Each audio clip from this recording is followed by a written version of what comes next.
Hello, everyone. Great to have you here. So we start now with a series of lectures, really interesting lectures. If you Google Katie Moran, you read, a founding member of ILCP, International League of Conservation Photographers, formerly Deputy Director of Photography and first Senior Editor for Natural History Project at National Geographic magazine, named 3 times Picture Editor of the Year. True, absolutely true. However, it doesn't describe the impact that Katie had on the world of wildlife and conservation photography. A veteran of the Society, she has been producing projects about terrestrial and underwater ecosystem for the magazine since 1990. She was project manager for the Mega Transect, the 432 days, 3,200 kilometers long epic trek across the Congo Basin by photographer Nick Nichols and Dr. Michael Fay. 13 national parks has been created as a result of expedition. This is the power of photography. Katie worked on projects with Brian Scarry, Charlie Hamilton-James, Paul Nicklin, Brent Steerton, Amy Vitali, just to name a few fellows. And of course, Javier Aznar and Steve Winter, today with us. At the last count, she has edited over 300 stories for the magazine. It doesn't matter to her if you have spent days in the cold or perched in a tree to take a picture. A crappy picture is a crappy picture. She's a very demanding photo editor, as she set the bar very high, but provide guidance as well. Katie is able to bring out the best from the photographers she works with. National Geographic underwater photographer and film producer Brian Scarry told me, when the story succeeded, it was the photographer that basked in the glory, while Katie was already back in the trenches working on something new. Katie Moran is a brilliant editor, a story partner, and a friend who was available to talk anytime, day and night. For a photographer working alone in some faraway part of the world, fighting the demons of insecurities, she made all the difference in the world. When I met Steve Winter 10 years ago during my first National Geographic photography seminar, I remember asking him who that woman was. She's Katie Moran, the greatest photo editor I ever worked with. If you will work with the magazine, she will be your best friend and your best support. And she has been my guiding light on all my stories. With her experience and empathy makes you a better photographer. Please welcome Katie Moran.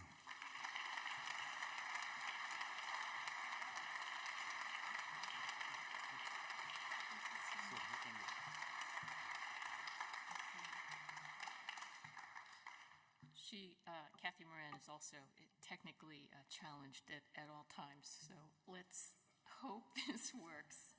Is this button here? Sergio, which one? It's in Italian.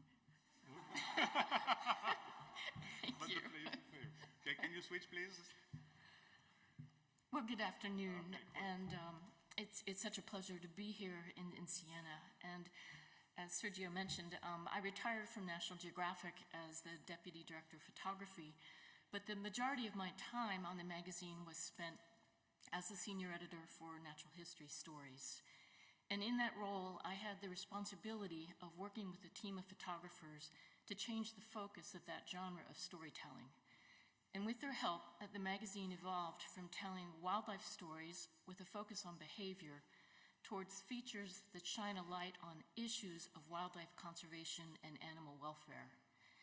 Beautiful wildlife images make people care about the natural world, and we need them.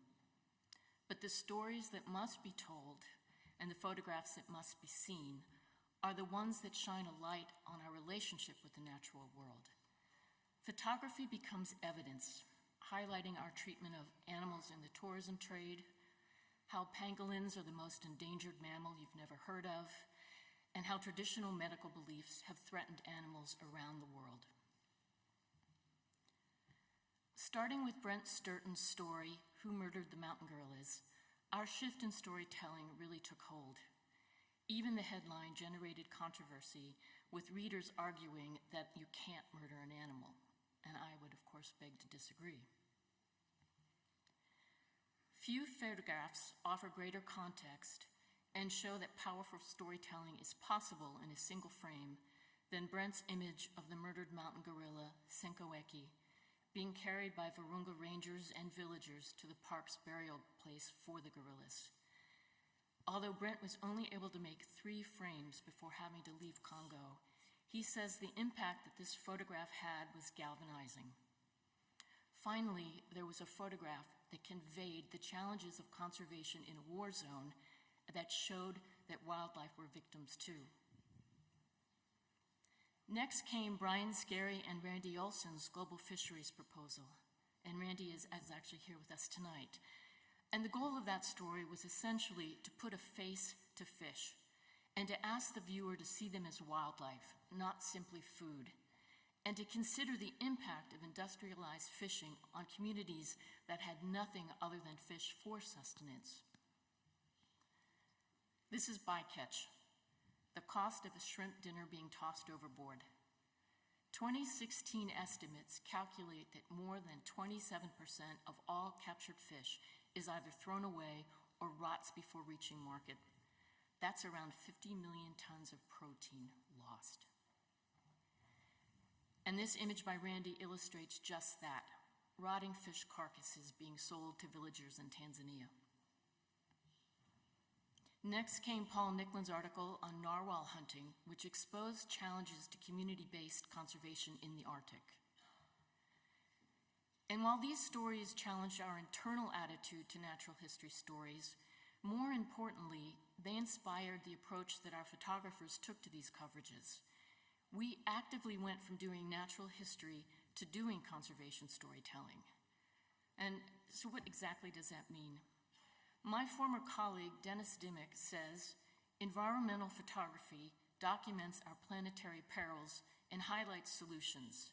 It recognizes that we cannot save or protect what we cannot see, and it seeks to reveal what other photography might neglect. For National Geographic, that meant sharing with our audience the conservation challenges that were happening wherever we looked. Gorillas, fisheries, narwhals, all evolved in the course of putting these stories together. The truly conscious change started with Serengeti lions. When Nick Nichols and I proposed this story, part of our coverage plan read, Nichols and writer David Quammen will also take an unflinching look at the challenges that lions face in a modern world. They will examine habitat loss, trophy hunting, poisoning, and all the factors that have taken an enormous toll on lion populations, as well as the human cost of living with predators. After those earlier stories, there was simply no way we could do a purely natural history story about lions. This is Seaboy. Writer David Quammen said that he and Nick chose to focus on Seaboy because he was everything an African lion should be: resourceful, cantankerous, patient, proud but pragmatic, seemingly indestructible, continually imperiled, and gorgeous to behold. But Nick became so immersed in photographing the lions that the coverage mandate simply disappeared. He was seduced by the natural history. Getting to know the lions as individuals, understanding pride dynamics, exploring male coalitions. Here we see a group known as the Killers. But no matter how we perceive lions in the abstract, living with them and what is happening to them are very different propositions, and one that, in spite of Nick's reluctance to leave the Serengeti, we still had to cover. With Nick's blessing, we brought Brent Sturton onto the coverage, and Brent took on the challenge of tackling the issues surrounding human-wildlife interaction. Lions are responsible for, on average, 250 deaths each year, and to have ignored that would have been grossly irresponsible. Or as Quammen puts it, lions are complicated creatures, magnificent at a distance, yet fearsomely inconvenient to the rural peoples whose fate it is to live among them. Here's a photograph of Yusufu. He was fishing in this slough when he was attacked by a lion. His arms were shredded beyond repair when he fought him off, and they had to be amputated. These are captive-bred lions. South Africa is the only country in the world that has 3 classes of lions: wild, managed, and captive. In South Africa, thousands of lions are captive-bred on ranches, then released for hunting within confined areas, guaranteeing that the hunter makes a kill. These incredible animals are being raised in captivity to be killed in captivity. And canned hunting. Owners of private breeding farms say that more hunting of captive-bred lions takes pressure off declining wild populations. But according to Dr. Luke Hunter, former president of Panthera, that is simply not true. Hunter said the industry pumps out cats to be shot in cages or shipped to Asia to supply the demand for big cat parts. And this is that trade. These are lion bones that are legally exported to Asia to supplement trade in traditional medicines due to the decline in tiger populations. But there's always hope. And here Brent photographed Maasai warriors now working as lion guardians to monitor prides and prevent conflict between herders and cattle. Together, the wildlife and the conservation photographs made for one of the most powerful stories we have ever produced. And this is mostly due to the narrative created by Brent's photographs: tragedy, farming, hunting, trade, culture, and change. And to have ignored the human-wildlife conflict issues and the tremendous challenges faced by communities living with lions would have meant that we missed half the story. But evidence doesn't always provide proof of crime or decline. Sometimes we can highlight the good news. Mozambique's Gorongosa National Park is one of Africa's greatest wildlife restoration projects. Established as a park in the 60s, Gorongosa was a safari destination referred to as the place where Noah left his ark. 2,200 elephants, hundreds of lions, 14,000 buffalo, as well as hippos, impalas, zebras, and wildebeest roamed the park. But the 15 years of civil war left the park in tatters, and by the time the war ended, most of the wildlife had been slaughtered for food, and ivory was used to buy weapons. Of the 14,000 buffalo, fewer than 50 remained. Of the 3,000 zebra, there were just 9. Enter philanthropist Greg Carr. Greg made his fortune developing voicemail technology, and after 2 decades in business, he was looking for an opportunity to fund conservation and development. Through a partnership with the government of Mozambique, Carr has pledged $40 million over the next 20 years to help revitalize the park. And here's some of that success. Wild dogs were eradicated during the war, and during the course of our coverage, a pack was released. We were told not to expect to see them, but photographer Charlie Hamilton James had multiple encounters with them, and these dogs owned that savanna. And here are some of the more than 150 species that can be seen converging on a waterhole, all brought back during this project. But Carr is doing more than just rewilding a park. He views Gorongosa as a human rights park, believing that parks have to go beyond wildlife conservation, that they must benefit the surrounding communities. This means generating tangible benefits for locals, from healthcare, education, agriculture, and economic development that is in harmony with protecting the biological diversity. Ms. Carr says, what good is restoring the wildlife if the communities do not share in that process? Carr especially believes that if you don't empower, educate, and employ the women and girls, everything will be for nothing. If the populations continue to grow, nothing that happens in the park boundaries can protect the landscape and the fauna. He says if girls are in school and women have opportunities, then they will embrace smaller families. And this is where human development and conservation merge. Rights for women leads to poverty alleviation, and it is what will save parks.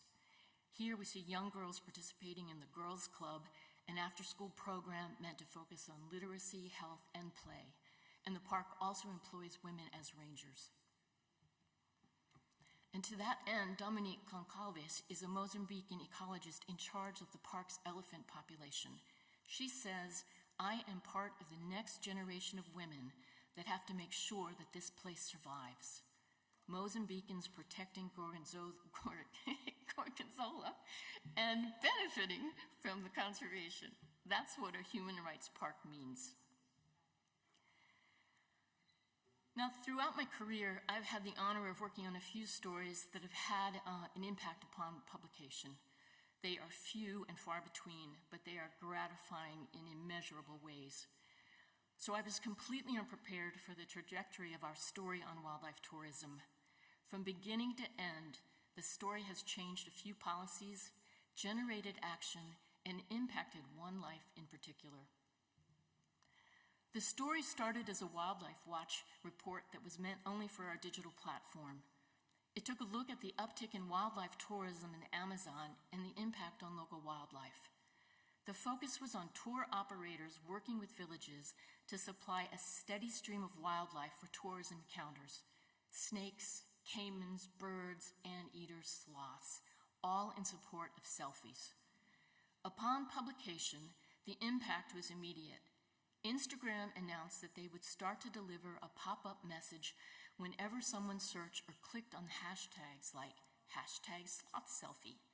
And the message reads in part, "You are searching for a hashtag that may be associated with posts that encourage harmful behavior towards wildlife or the environment."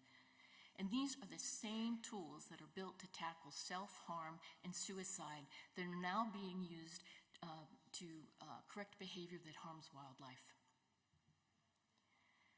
Underpinning many wildlife tourism activities around the world is extreme animal suffering, and social media is driving the demand for riding elephants, swimming with dolphins, posing with tigers. Trust me, without declawing, chains, and drugs, no one could safely pose with these tigers. Most travelers don't know that their interactions almost always involve animal abuse. From the Amazon, we pushed on to go explore what was happening with wildlife tourism in Thailand, Russia, and the United States.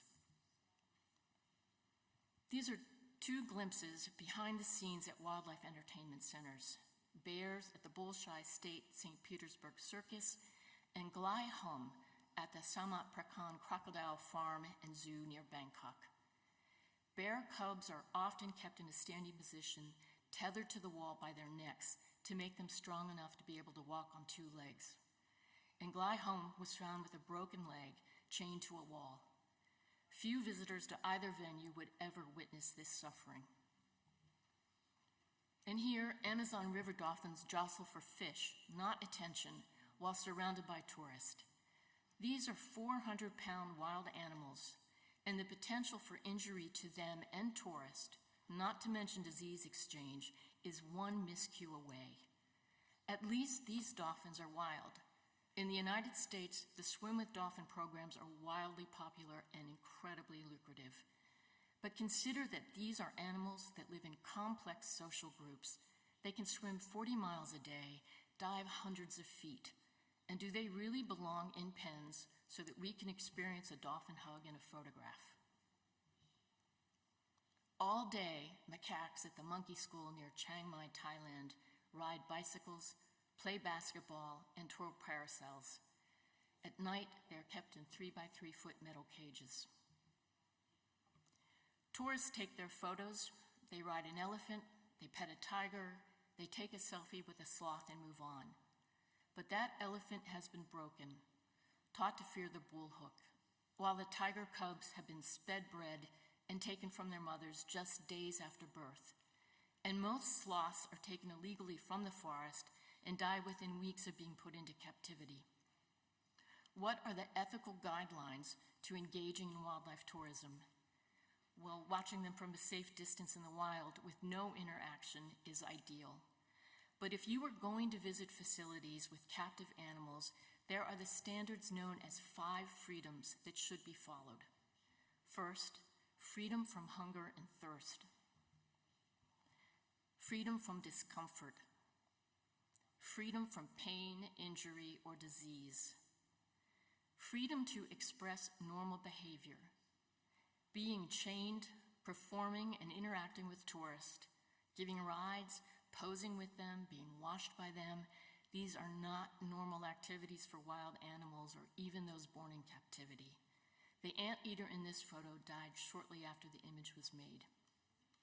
And finally, freedom from fear and distress. The team then went on to Russia to check out the traveling dolphinariums. And in the case of these pop-ups, dolphins and beluga whales are trucked from town to town, packed into shallow tubs of murky water. And what few in the audience will ever know is that many of these animals are illegally obtained and most die soon after being put into these tanks. And polar bears. We think this might be the first documentation of a performing polar bear. After publication, the story took on a life of its own. Writer Natasha Daly wrote that one animal in particular continued to haunt her long after the field work was complete, Glyholm the elephant. His plight also resonated with our readers. Online petitions were started to rescue him, but we didn't have much hope that anything could change. Fast forward. Initially, we reported on what became of Glyholm after the story was published. He received some medical attention, but in spite of multiple offers to buy him and transport him to a sanctuary, the owner refused to budge. He would not sell the elephant. Finally, the international pressure proved too much. The headlines for this news feature was, "The world responded to this captive elephant's plight. Now he has a new life." Over 70,000 people signed a petition for his release. It took over a year, but Glyholm was released to the Elephant Nature Park where he will be cared for. His life in chains is over. And that is the power of conservation photography. Thank you.